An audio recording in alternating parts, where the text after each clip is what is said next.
All right. I have heard some other creators say that if you want to play a character that worships Jesus in Dungeons and Dragons, just make the character worship Jesus, add Jesus to the game, and if the DM or the other players have a problem with that, that's not a table you should be playing at. I think that's not the best approach. For one, it's really inconsiderate of the people you're playing with, and for a lot of us, those people are some of our close friends.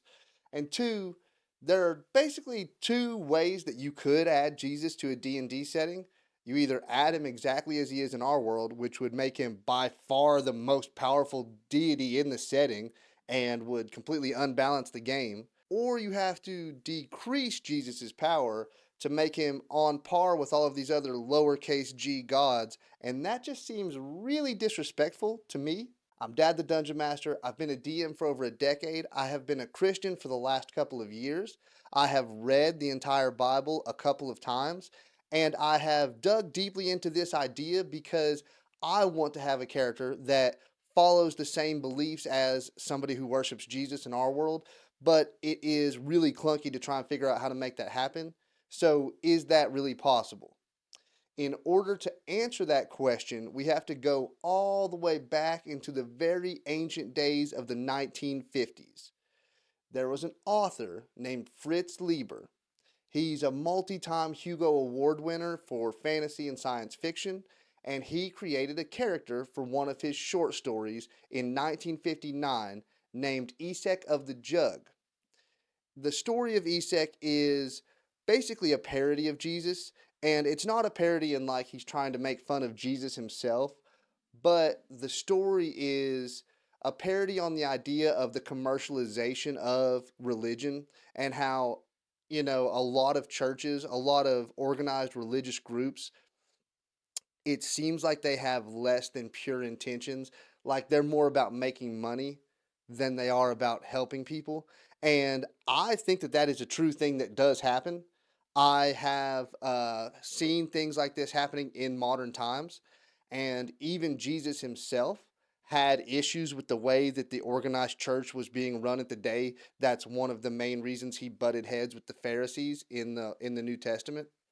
So while the story itself isn't a straight one for one recreation of the Gospels, in fact, it's used as a satire to point out some things that were happening in his life in the 1950s. But Esek of the Jug, while he has flaws that Jesus didn't have, the base of him, he was tortured, and that's how he ultimately died. And then there was kind of a silly but a resurrection story where people saw him after he was dead. He wandered around and he had a jug where he had the waters of life that he was spreading to people, similar to how Jesus talks about the living waters that he gives to people. So while he's not a perfect recreation of Jesus, he's definitely a character that was based on Jesus. So why does this parody Jesus character from this super old short story matter by this random author? Well, this random author was actually a big fan of RPGs. He was a huge fan of Dungeons and Dragons when it came out and was close enough with Gary Gygax that he was actually an author for an article in the very first issue of Dragon magazine.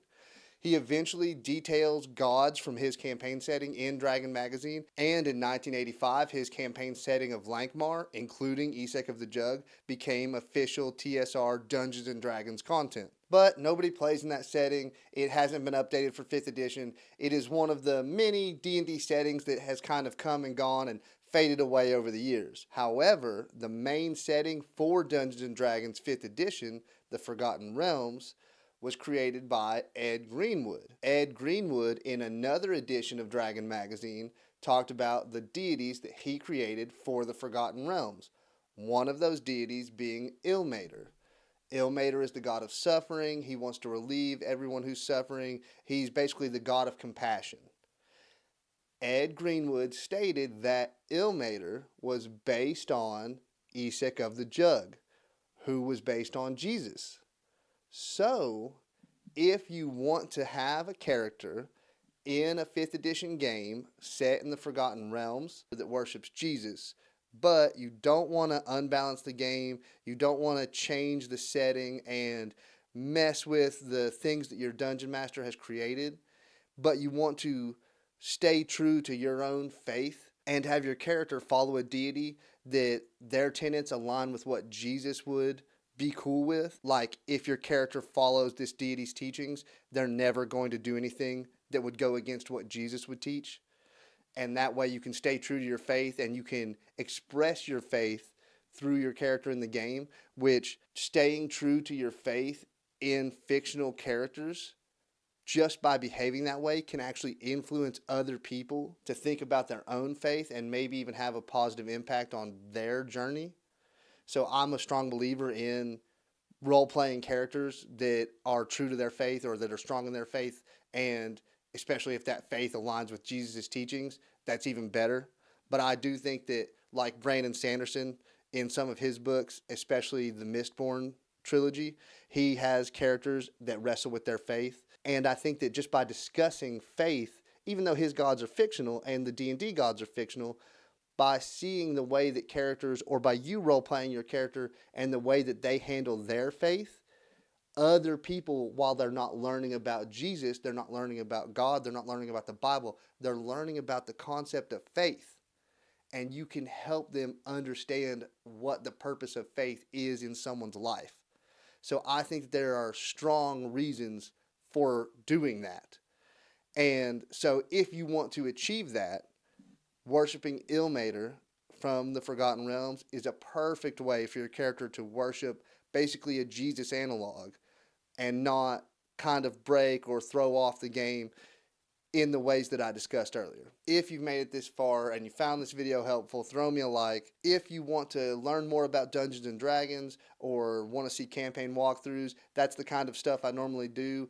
I have occasionally talked about Christianity, but it's by far the smaller part of my channel. You can go ahead and subscribe if you like. Also, click that hype button. It gives smaller channels like me a chance to compete against the big corporate sponsored giant channels that dominate YouTube. If you want to support my channel, help me keep making these videos, I have a shop on my channel. There's some fun, silly D&D apparel on there. I also have memberships live on my channel. Shout out to GL, Sammy J, Jose, Cody, Silent Wraith, Keith, Dan, The King in Yellow, Daniel, and Taylor, our channel's newest member.